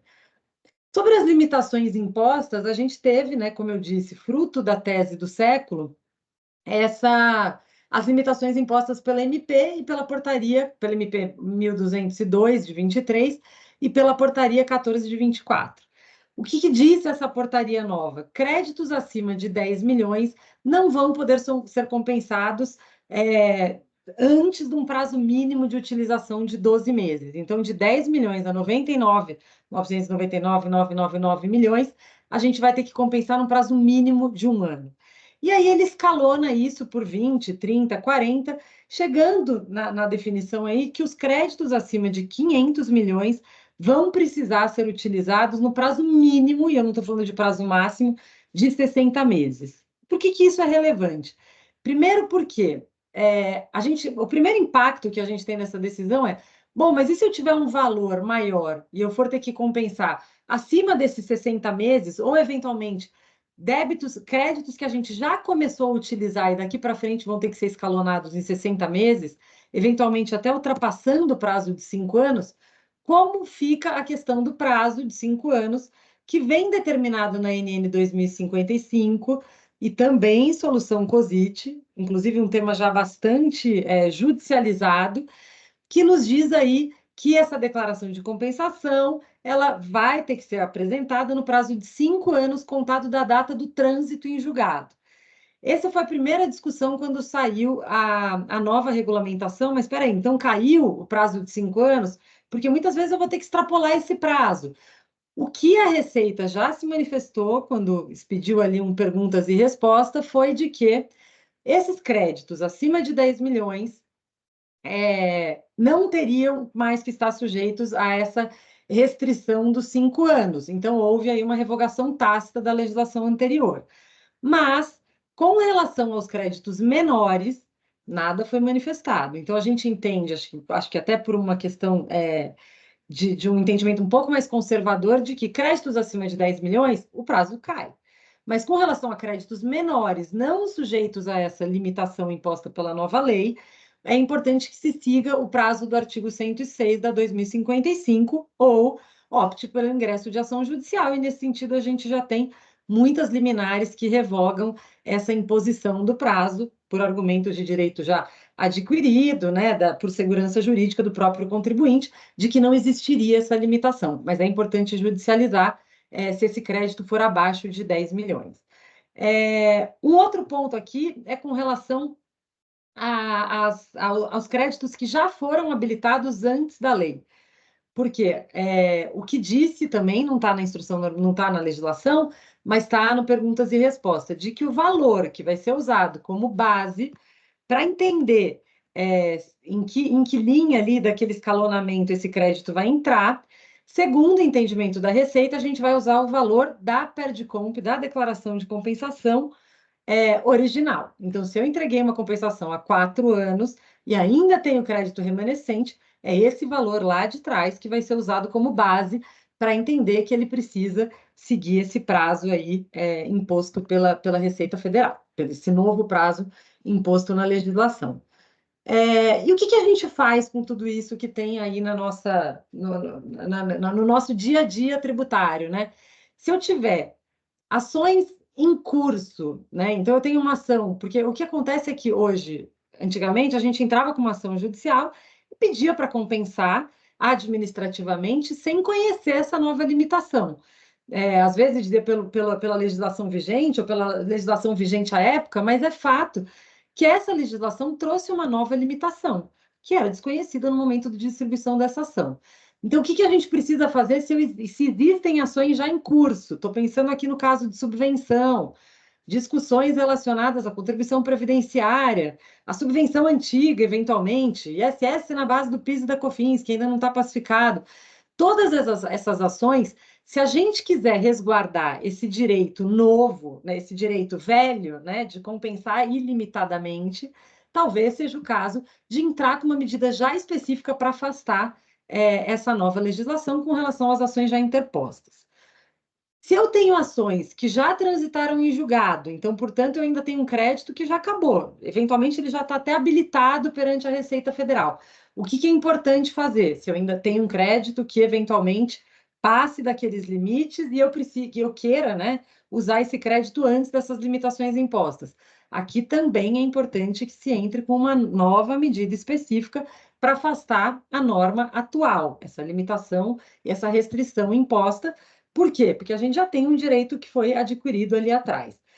Agora, nas ações que vão ser propostas, vamos discutir agora a subvenção que o Edson colocou, vamos discutir novas teses, eventualmente novas discussões relacionadas à reforma tributária. Nesse sentido, é importante que a gente tenha em mente ter essa estratégia um pouco mais ampla para compensação. Por que isso? A gente tem um cenário que nos mostra, como eu coloquei, acho que no primeiro slide, inúmeras restrições sendo impostas aos contribuintes com relação à restrição, e muitas vezes até com relação ao uso do precatório. E aí, por que eu digo isso? Porque a gente tem casos de contribuintes que inicialmente pediram restituição e depois optam aliás, que pediram precatório e depois optam porque a legislação permite ir para uma restituição. O STJ já disse, o STF já disse, olha, o tema 1262, que não existe a possibilidade que, se eu pedir um precatório, eu optar pela via administrativa, porque isso seria quase como se a gente furasse a fila do precatório. Nesse meio tempo, houve essa limitação dos 5 anos, que eu preciso usar esse crédito dentro desse prazo de 5 anos, além de todas essas novas limitações que eu coloquei aqui para vocês. Além disso, a gente tem a questão de documento e de compliance, que também é um grande risco, né, operacional das empresas, porque essas ações duram anos e depois, na hora de compensar, essa documentação também precisa estar resguardada e, eventualmente, o pedido da minha compensação também precisa abarcar essa segurança com relação àquele crédito. Então, não tenho respostas aqui de novo, mas eu acho que é importante a gente pensar nessa estratégia, não só na tese quando vai distribuir, mas nesse cenário que pode ser um pouco mais restritivo ou que pode encontrar novas discussões judiciais ou administrativas. Então, pensar em pedidos um pouco mais amplos aí, eu acho que é um bom recado para que a gente possa, de fato, aproveitar esses créditos que vão ser discutidos aí por bastante tempo. E pensando nessas estratégias para passado e para futuro também, o que a gente tem de argumentos? E tem saído bastante liminar, afastando essa nova limitação da compensação com relação a essa limitação do uso de créditos maiores de 10 milhões. E qual tem sido o posicionamento? Do lado dos contribuintes, segurança aí e garantia da coisa julgada, do direito adquirido, da própria moralidade, da isonomia, porque tem contribuinte que já usou em menos de 5 anos, outros que não, a irretroatividade, e até uma tese de que isso seria considerado como um empréstimo compulsório, dado que já existe uma decisão judicial resguardando a devolução desses valores, mas o Estado vem criando empecilhos para essa devolução. Do lado do fisco, a gente tem um tema que é o tema 345 do STJ, bastante antigo, que diz que a lei que vai regular a compensação tributária, eu estou falando da compensação administrativa, ainda que pós-decisão judicial, é a legislação vigente na data do encontro de contas. Então, com isso, o fisco legitima o uso dessa nova legislação, dizendo, ainda que a sua ação já transitou em julgado, a lei que vai ser usada e aplicada para a compensação desse crédito é a lei posta agora no ordenamento. Mas, e aí eu acho que é importante a gente entender que esse tema não está pacificado, embora eu tenha visto muito posicionamento dizendo, tem o tema 345, isso vai perder ali na frente, existe um conflito bem importante, que é esse recurso especial 488-992 de Minas Gerais, que foi um voto proferido no embargo, um acórdão proferido no embargos de divergência nesse recurso especial, que quando analisa o tema 345, o voto, e aí o voto do relator diz o seguinte, de que essa irretroatividade, essa aplicação da lei atual, ela diz respeito a situações em que não existe uma irretroatividade de novas restrições. Ou seja, se a nova lei trouxer benefícios, tudo bem. Mas se essa nova lei estiver impondo restrições que naquele momento não existiam, essa lei não pode retroagir para a data aí do trânsito em julgado. E aí a gente começa a ter algumas decisões já em primeira e em segunda instância, e por isso que não existe uma situação muito clara com relação a esse cenário, eu acho que não tem nenhum tema pacificado, e que os contribuintes que se limitam, se veem limitados com essa utilização, a gente está falando, né, de uma disponibilidade aí de caixa quando eu tenho um crédito absurdo que poderia ser utilizado, e existia essa expectativa de não ter que dispor de caixa para pagamento de tributo porque tinha uma decisão transitada em julgado. Então, nesse cenário, as empresas que se sentirem prejudicadas devem sim buscar, porque o tema não está pacificado e existe esse recurso especial aí que pode trazer um cenário bastante benéfico também para os contribuintes. Passando um pouco agora para... E aqui eu vou ser bem rápida, né? Para falar um pouquinho ainda sobre o voto de qualidade, seguindo no nosso tema de contencioso, eu queria lembrar um pouquinho dos benefícios, porque a gente está falando de condução de contencioso ou de fim de contencioso e, eventualmente, de pagamentos da melhor forma de contenciosos que são contrários aos contribuintes na esfera administrativa.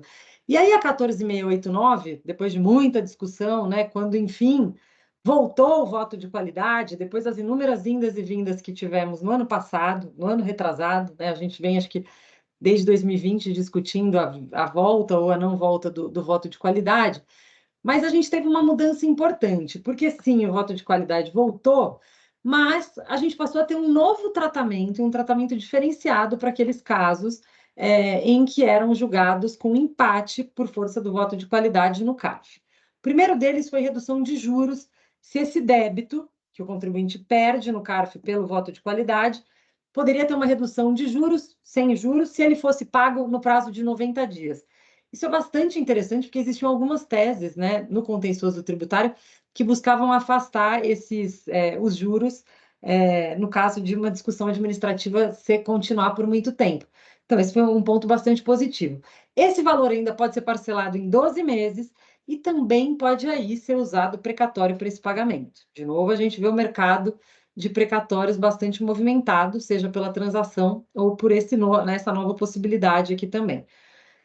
Exclusão de multa e cancelamento de representação para fins penais, isso foi um grande avanço também. Casos de ágio sempre levavam a representação para fins penais, e a possibilidade de utilização de crédito de prejuízo e base negativa a 25%, um crédito calculado a 25%, 9%, e aí a possibilidade, que eu acho que isso é bastante importante, de utilização de prejuízo fiscal de empresas do mesmo grupo, obviamente, tudo isso sujeito aos 5 anos de validação da Receita Federal, né? Acho que, como sempre, ela aguarda essa análise posterior. Mas no caso de não pagamento, é isso que eu queria falar um pouquinho com vocês, é que até 90 dias, se eu tiver uma regularidade fiscal, né? Essa inscrição em dívida ativa desse valor, ela vai ser feita sem os encargos. Isso é super importante. A gente está falando de quase 20% da dívida de acréscimo, se durante os 90 dias finais, né, até os últimos 90 dias, o contribuinte esteja em situação de regularidade fiscal. Nesses casos, existe também uma possibilidade de transação específica para esses casos, a lei prevê isso.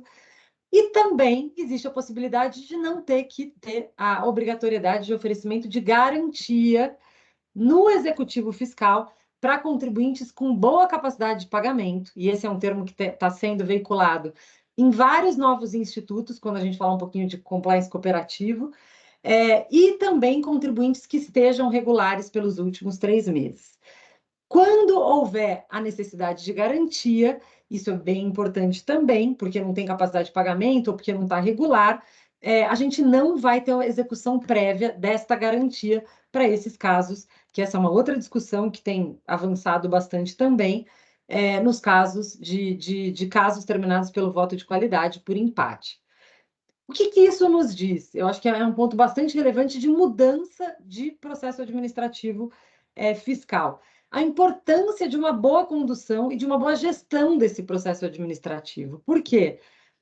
Antes, ter um empate ou não ter um empate podia ser talvez um bom indício para a validação do judiciário.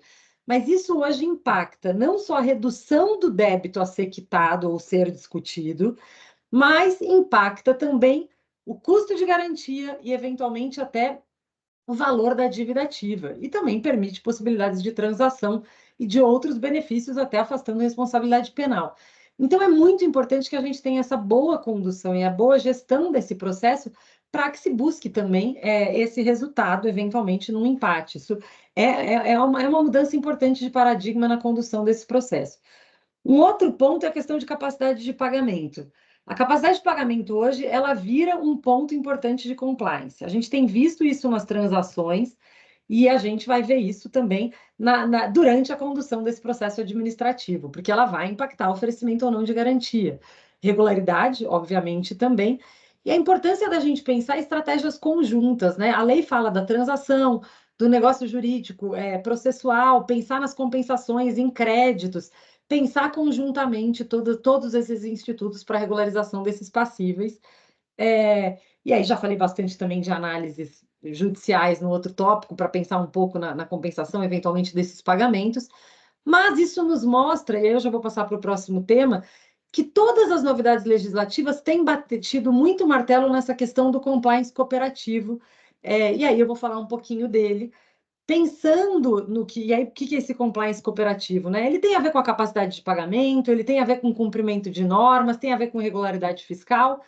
E esse é um tema que já há bastante tempo vem sendo discutido na OCDE, vários modelos em outros países, mas eu queria trazer algumas lembranças do que ele fala para a gente, do que cabe à administração, né? Uma consciência comercial, bases setoriais, e isso a gente tem visto muito, assim, a gente tem tido algumas experiências de transação, tanto na Secretaria da Fazenda, quanto na Procuradoria da Fazenda do Estado de São Paulo, e é impressionante a visão que eles têm tido e a consciência comercial que eles têm de determinados setores para negociar. A gente teve experiências assim fantásticas, inclusive com pessoas que foram contratadas pela Secretaria da Fazenda, com experiência em determinados setores, exatamente para ter uma discussão real sobre a capacidade financeira ou sobre perspectivas financeiras também setoriais.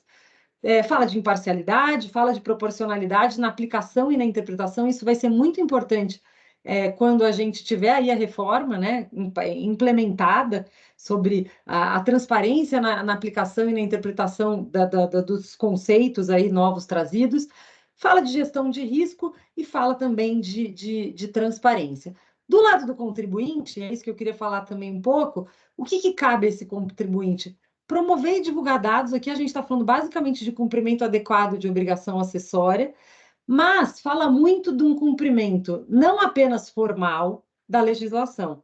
E aí sim, as boas regras da OCDE dizem, mas do cumprimento do espírito da lei. E aí eu acho que isso é uma mudança de paradigma importantíssima quando a gente pensa naquelas discussões de teses tributárias que por muito tempo levaram aí o nosso contencioso tributário nos últimos anos.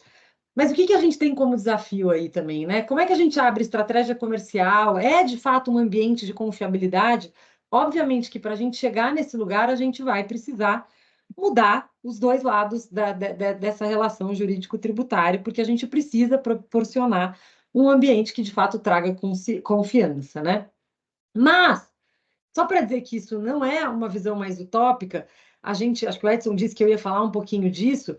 Na Constituição, a gente já tem ali alguns dispositivos que já nos traziam e mostravam a necessidade de pensar de uma forma mais cooperativa, né? Dentro da própria Constituição.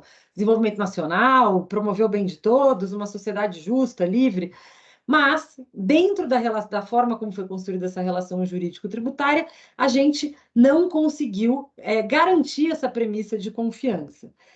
Isso hoje é uma pauta bastante importante dentro da pauta ESG, quando a gente pensa no S aí, de todos os pilares, né, de Environmental, Social and Governance, quando a gente pensa no S, essa é uma pauta importante, né, de promover o bem-estar, o desenvolvimento nacional e tudo mais, mas a emenda constitucional 132, a reforma tributária, traz isso claramente agora. Além da simplicidade, da transparência, da justiça tributária, que o Edson colocou aqui, que talvez possa trazer algumas dificuldades de interpretação, a gente tem muito claro a necessidade de cooperação. E nisso, aí eu já vou passar bem rápido com isso, com esses slides, mas a gente teve várias novidades aí do governo.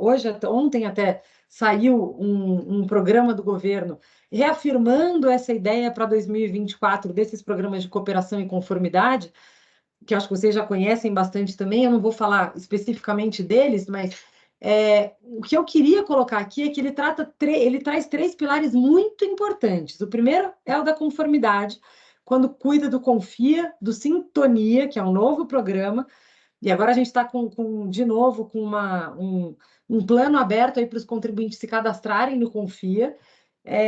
Mas o Sintonia é um programa novo, ele fala muito de estímulo de boas práticas, de regularidade, e também a gente tem um trabalho que tem a ver com aquilo que eu falei de bases setoriais, uma análise econômica um pouco mais clara do setor e do ambiente comercial, que é para fortalecer a cadeia de suprimentos e o estímulo à regularidade. A gente tem visto isso no escritório, a gente tem feito algumas políticas e procedimentos para, dentro da pauta SG também, mas para estruturar financeiramente, contabilmente, tributariamente fornecedores, né? Toda uma cadeia de suprimentos. Então, vejam, isso vai estar no foco do governo também. Outro conceito importante dos benefícios, né? Acho que a gente já falou muito de transparência, boa governança, mas o conceito de devedor contumaz passa, isso a gente tem visto em todas as transações, tem sido um conceito muito importante. Não é aquele contribuinte de boa-fé, não é aquele contribuinte que é inadimplente nem recorrente, mas é o contribuinte que faz da gestão de passivo tributário uma estratégia financeira. Então, isso tem sido o foco também, a gente viu isso tanto na Secretaria da Receita Federal como na Fazenda. E aqui eu queria falar um ponto também, porque a gente muda um pouco o nosso paradigma do Confia, onde a gente não tem uma cooperação, tem não surpresa, tem benefício, e o Sintonia passa por um pulo bastante importante, que eu acho que isso deve ficar no radar das empresas, que é a possibilidade da gente ter uma redução progressiva no pagamento da CSLL de até 3%. A gente está dando um benefício fiscal efetivo para os bons pagadores e para os bons contribuintes. É um estímulo que a gente ainda não tinha visto dentro de todos os projetos, e isso pode mudar bastante esse cenário e talvez esse paradigma dessa relação de confiança entre fisco e contribuintes. De devedor contumaz, eu já falei aqui para vocês, mas eu acho que é uma ressalva importante. Por quê? A gente tem visto muito isso. A Secretaria da Fazenda hoje tem uma legislação que muda a sistemática de pagamento de ICMS para devedor, que é considerado para contribuinte, que é considerado como devedor contumaz. Então, vejam que a Receita Federal segue no mesmo projeto, esse tema ganha relevância. A matéria que foi veiculada ontem, os slides do governo federal sobre o que aconteceu em 2023, o que vai acontecendo, planos para 2024, tem um foco específico nos devedores contumazes também. Então, acho que a gente, desde a decisão do Supremo Tribunal Federal com relação ao ICMS, esse tema ganha força, já tem uma validação judiciária, né, do judiciário nesse sentido, e a gente começa a ter tratamentos diferenciados também antes da constituição da dívida ativa. Eu acho que isso é super importante. E o outro tema que ganha relevância é a questão da análise de capacidade de pagamento, uma análise mais econômica e financeira dos contribuintes para poder se beneficiar eventualmente de alguns projetos. Falar rapidamente agora, acho que já mudando de assunto, da autorregularização, eu acho que a gente tem tido muita discussão com relação à autorregularização, que busca exatamente acabar com esse possível passivo tributário. A gente não está falando de débitos que estão sendo discutidos em autos de infração ou débitos que estão sendo discutidos em ações judiciais, mas são tributos que não foram constituídos e que podem ser declarados, autodeclarados pelos contribuintes e vão ter um benefício se eles tiverem vencimento até o dia 30/11 de 2023. No caso dos tributos já constituídos, a gente tem aí, na verdade, são os casos que forem constituídos entre 11 de 2023 e 4 de 2024, desde que tenham também esse vencimento anterior. Vedações de sempre, né? Simples não pode, parcelamento não pode, também não pode casos que estejam em transação. Quais são os benefícios? 50% desses valores tem que ser pago à vista e o restante em 48 parcelas mensais e consecutivas, e é necessário que haja confissão desse débito. Então, o que eu queria deixar aqui dessa autorregularização, que está sendo bastante comentada, mas ela precisa se enquadrar nessas situações que eu coloquei aqui para vocês, que são débitos não lançados, a não ser que sejam lançados de novembro até agora e sejam relacionados. E por isso, o que acontece? O contribuinte não vai optar pelo contencioso administrativo, ele entra na autorregularização. Para falar um pouco agora, só para não abusar muito da hora, eu queria falar um pouco da transação, que eu acho que a gente já sabe que o modelo todo de execuções fiscais não deu certo, a gente tem 52% quase dos casos pendentes no judiciário, fruto de discussão de tributária, sendo que 68% das execuções são execuções tributárias, então, assim, a gente tem uma ineficiência enorme do sistema, do modelo, das garantias, dos privilégios, e não à toa a gente passa hoje por uma discussão bastante relevante de mudança da legislação de execuções fiscais. A transação, o que a gente tem hoje, né? E a gente teve em 2020 uma mudança importante da transação, trouxe esses critérios e condições para a União, para a Fundação, para as autarquias, mas basicamente o objetivo dessa transação é que a gente reduza litígio, acabe com o estoque de dívida e busque aí esses créditos irrecuperáveis e acabar com os programas de parcelamento. Por isso que quando a gente olha as transações que são oferecidas hoje, são transações, e eu vou até mudar aqui para um outro slide, depois eu volto para esse, mas as transações que são hoje oferecidas são transações bastante voltadas para créditos irrecuperáveis. O que a gente tem hoje de cenário dentro da Procuradoria são as transações de pequeno valor ou valores de difícil recuperação. A gente vive isso no escritório, né? Muita gente, sei que tem a transação, dá para encaixar em algum edital? Não. O que a gente consegue quando essa transação, porque eu tenho situações muito específicas no âmbito federal, mas quando a gente tem débitos que são acima de 10 milhões ou entre 1 milhão e inferiores a 10, a gente pode partir para uma transação individual. E aí sim é um cenário um pouco diferente, mas toda vez que a dívida do contribuinte se enquadrar em algumas das situações de editais, dificilmente a Procuradoria vai abrir uma discussão para uma transação individual mais específica, né? E hoje a gente tem também uma transação estadual que tem mudado bastante esse cenário, é animado, porque nos últimos anos a gente esperou com bastante expectativa aí a vinda dessa transação estadual, e ela não veio do jeito que queria, as regulamentações não estavam adequadas, e tudo indica que agora, a partir de abril, até abril, né, a gente começa com esse requerimento dessa transação excepcional, e a gente deve ter um cenário mais benéfico para a resolução dessas dívidas ativas estaduais. O que eu queria dizer para vocês, e aí eu voltei um pouquinho aqui das transações, é que a expectativa do governo, esse dado mostra um pouco os valores que foram recuperados nos últimos anos pós-lei da transação. No último ano, a gente teve uma arrecadação de 21 bilhões com transação, e a expectativa do governo para 2024 é de 40 bilhões de recuperação. Portanto, falar de transação e falar de contencioso tributário hoje passou a ser uma situação intrínseca aqui. A gente não consegue falar de contencioso. E por quê? Porque o foco atual das autoridades administrativas é, sim, essa busca por soluções alternativas dos conflitos tributários. Então, a gente precisa pensar nisso também como uma estratégia. E além disso, eu já falei bastante de capacidade de pagamento para vocês, né? Que aqui só para repetir, a capacidade de pagamento é também um dos itens importantes para a gente conseguir conferir uma boa transação. E nesse sentido, eu falei ali atrás, é uma análise financeira, é uma análise multidisciplinar, porque a discussão que a gente precisa ter com as autoridades administrativas para discutir rating, para discutir capacidade de pagamento no curso de uma transação, é uma discussão que vai além de uma análise de balanço pura e simplesmente. A gente precisa ter uma estratégia mais multidisciplinar, financeira, tributária, muitas vezes envolvendo até outras áreas, cível, discussão contratual, integrar alguns outros institutos, porque é isso que tem mostrado e conseguido, eventualmente, alguma alteração nesse grau de recuperabilidade ou, eventualmente, nessa capacidade de pagamento dos contribuintes, que, para quem já está mais no dia a dia dessas transações, é ela que define o tipo de benefício, o tipo de redução que a gente vai ter. Mas vejam, esse tema não aparece só na transação, ele aparece em vários institutos que a Receita tem discutido ultimamente.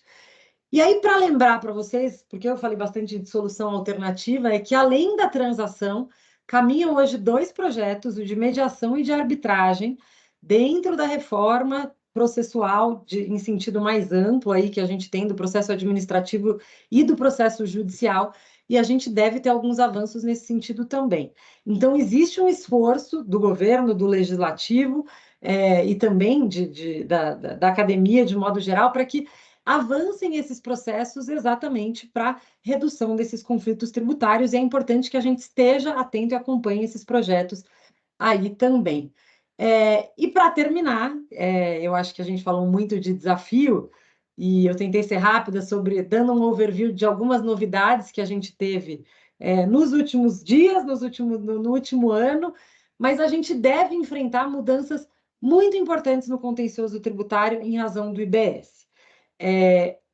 A emenda constitucional, ela define como competência do comitê gestor, dentre as competências, isso eu estou falando de IBS, a possibilidade de decidir contencioso administrativo. Então, a gente tira o contencioso da Receita, na verdade não estava, porque a gente está falando de IBS, mas a gente não coloca na Receita, a gente tira do Estado, tira do município e deve colocar essa competência dentro do comitê gestor. Então, a gente deve ter uma mudança importante. Vai ter capacidade de gerir esse contencioso? Muito provavelmente não.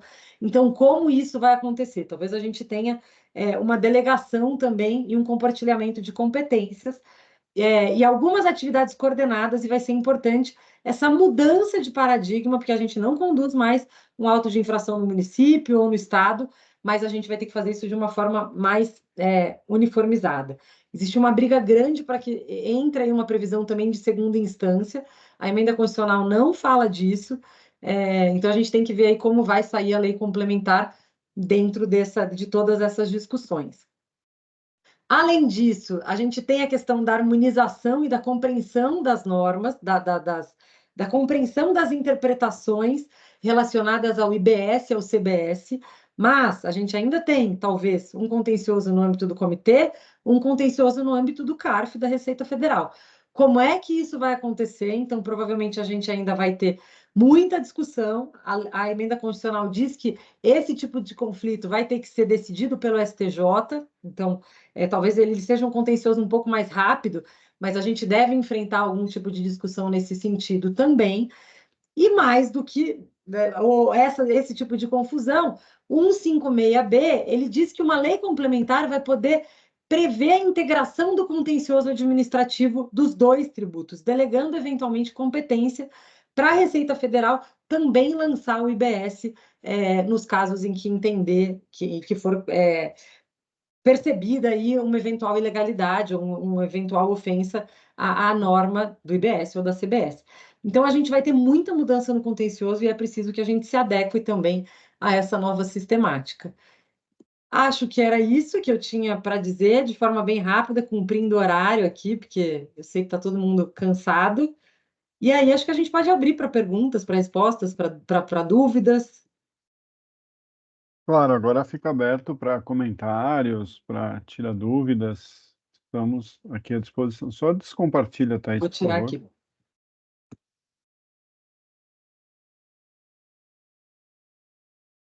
Muitos assuntos, corremos um pouquinho, mas essa intenção era provocar mesmo. Bom, Bom, e se vocês me permitirem, Thaís, eu tenho uma claro. dúvida sobre a autorregularização. Eu trabalho numa empresa aqui na Cosan e a gente tem alguns débitos que se enquadram, mas eles têm a multa isolada. E daí a multa isolada não está dentro, né, da autorregularização, mas eu conseguiria incluir ela e utilizar o benefício e utilizar prejuízo fiscal como um tipo de benefício. Só que muitas vezes, a maioria dos meus casos que a gente tem aqui, é, a autuação a gente acabou tendo ciência em dezembro e a multa isolada, o vencimento dela é 1 mês depois. Então, vocês entendem que, de fato, não estando o vencimento dentro das limitações da autorregularização, eu não conseguiria incluir, né, essa multa isolada. Ah, depois de novembro. Tá. A maioria dos casos está para Júlia, janeiro. mas eu acho que dá para discutir. Você Tá. entende que Eu dá? acho que uma interpretação seca da lei vai dizer que não, a Receita pode nem permitir que você inclua, tudo isso vai ser Ela não automático. permite. Mas eu acho que vale a discussão. Essa multa é decorrente de um lançamento anterior, E é né? engraçado porque são todos autos de infração em que a multa isolada está dentro da autuação principal, né? Não Não, mas são, isso, não são autos independentes, né? não, isso que eu ia dizer. Tem muitos casos que essa multa vem junto, ela não precisa vir Isso. depois. Eu acho que. Então, veja, daí a gente começa a ver, né, um pouquinho. Foi depois, né? Já sabia, deixa a multa de fora. Eu acho que dá para discutir. Ah, legal. Bom saber o posicionamento de vocês, então. Muito obrigada, Imagina. Thaís.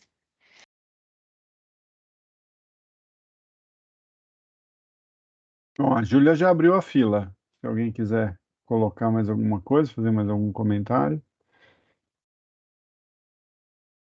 Bom, de qualquer maneira, esse vídeo vai estar disponível no YouTube, na nossa página, lá, junto com a apresentação em PDF.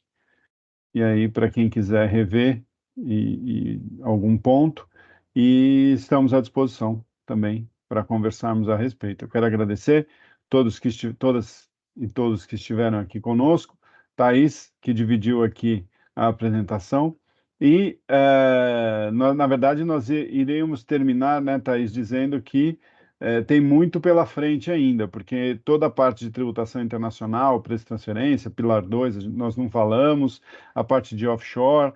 Então, assim, foram 2 anos bem movimentados na área tributária e tende a ser ainda este ano também, e talvez até o fim da reforma, nós vamos estar aqui com muitas questões. Bom, quero É isso. agradecer a todos, Thaís, Não, é isso, sua acho que boa despedida. noite também. E como o Edson falou, acho que são grandes os desafios. Então, tema para próximos encontros a gente ainda tem, né? Mas era isso, Edson. Obrigada a todos e todas e boa noite. Tchau, tchau. Boa Boa noite, noite. obrigado. Boa noite. Tchau, tchau.